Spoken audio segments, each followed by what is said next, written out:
Exxxotica New Jersey. Who are we talking to? I'm Derek. Kira. Hi. Story. You guys have an amazing story. Well, we started early 2023. We were independent, so we like to do our own thing. We like to have our own brand. So basically, I decided I wanted to do porn. So I just put out an ad. I was like, I want to do porn, but I don't want to do it alone. And that's how I met this guy. Oh! There we go. Did you watch the film before this? I'd watched it, but I had never actually filmed on camera, and I was too shy to do it alone. So I just put out an ad, waited through God knows how many guys, and you stuck out like you always do in your really bright suits. And here we are, now we're dating, we make a lot of porn, and that's great. So yeah, basically what she said. I have been on the camera end of things for a few years, so I kind of had some connections with some friends of mine, and that's kind of how I stuck out. She really just kind of wanted to do, a lot of pro-am stuff, like good quality amateur stuff, which we still are.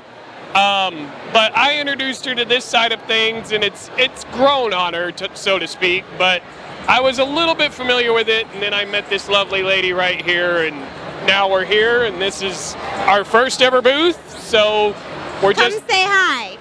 we're exposing ourselves to the world, so to speak. When you watched the material, did the thought ever cross your mind that I could do that?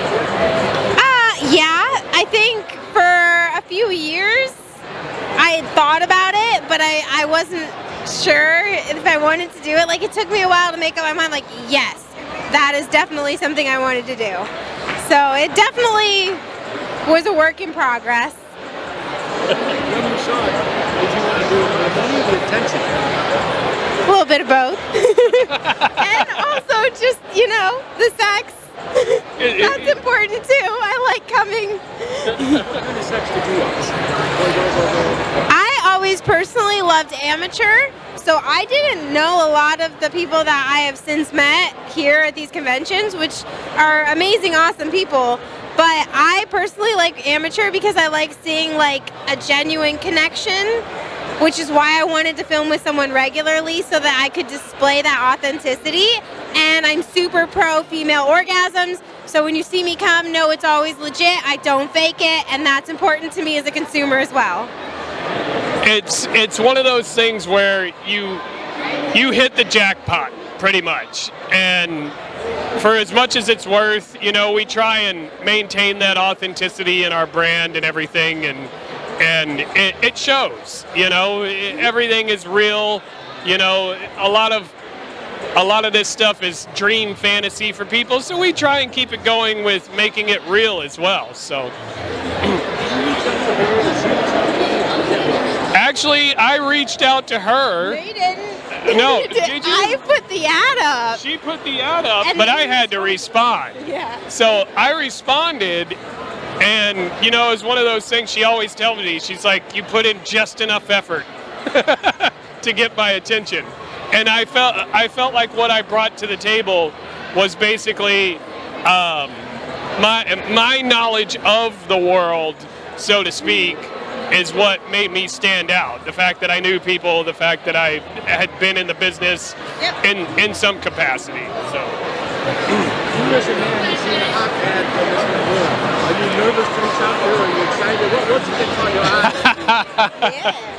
eye? I think there was nervousness, but I also knew from just being me, I'm a flamboyant guy, clearly.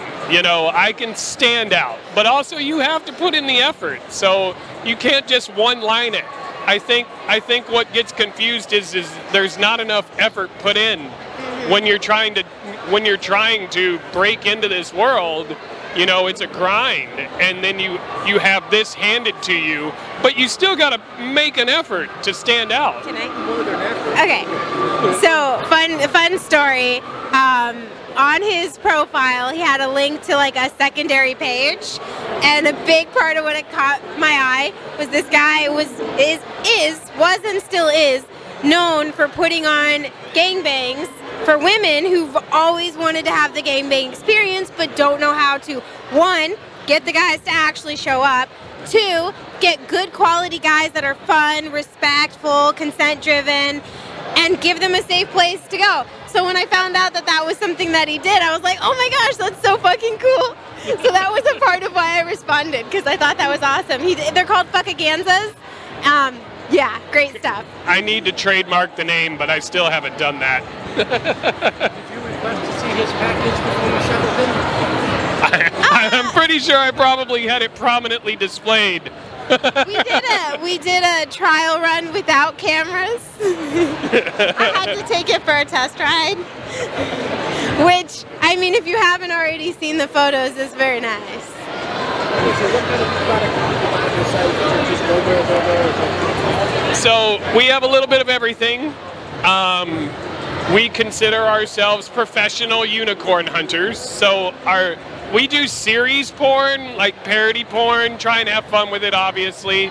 One of the series that we have is called Unicorn Hunters, where we... Hence the rainbow. Hence the rainbow, for those of you who aren't familiar.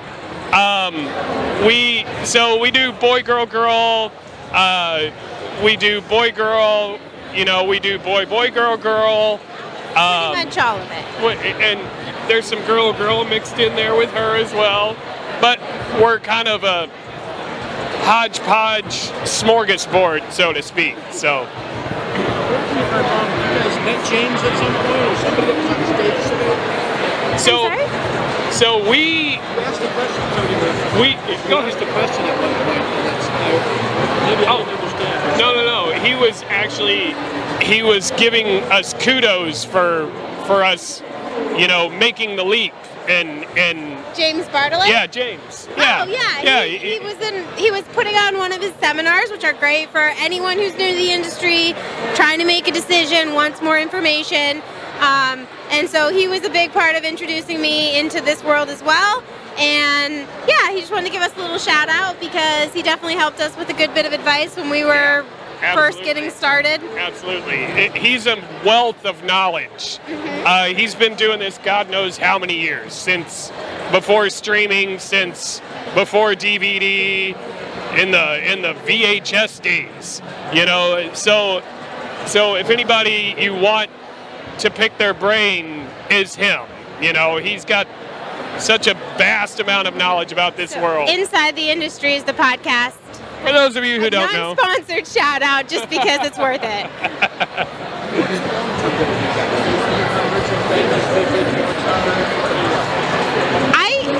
I want to be well known, like eventually, but for like me personally, it's just about creativity. It's fun. I want to do all the role play, all the cosplays, I want to make people laugh and get off at the same time. Basically, you know, it's one of those things where we all want to be well known.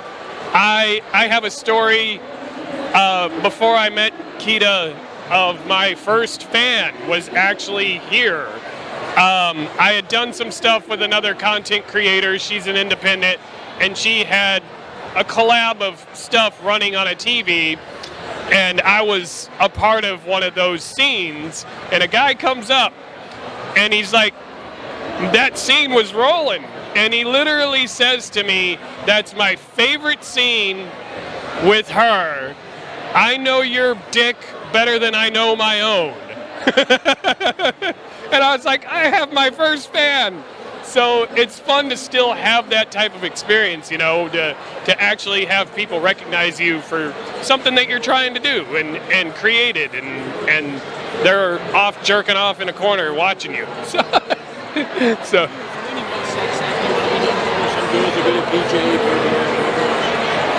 Phenomenal blowjob. She gives the best blowjobs I've ever had, and I've had a lot of them. I'm serious. Thank you. And I appreciate that. And I love giving them. I love oral so much. But honestly, like, I think I would prefer to be known for how well I can twerk on a dick. Because, yeah.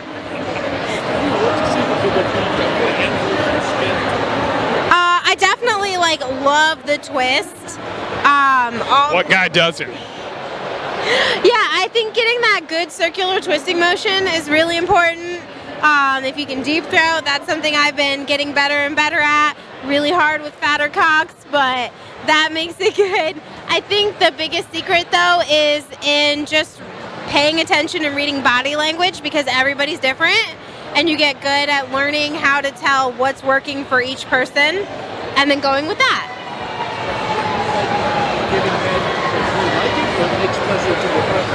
Both.